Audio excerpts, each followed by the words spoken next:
Hi guys, magandang gabi ulit. Ito kanina, oranges nakaharbat tayo. Nakakuha tayo ng isang guest, binayaran ko ng 1 pound, nakadge lang. 3 hours yun.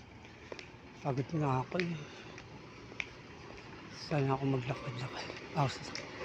Lakad na lang ako, baka makagit pa ako ng bagong customer.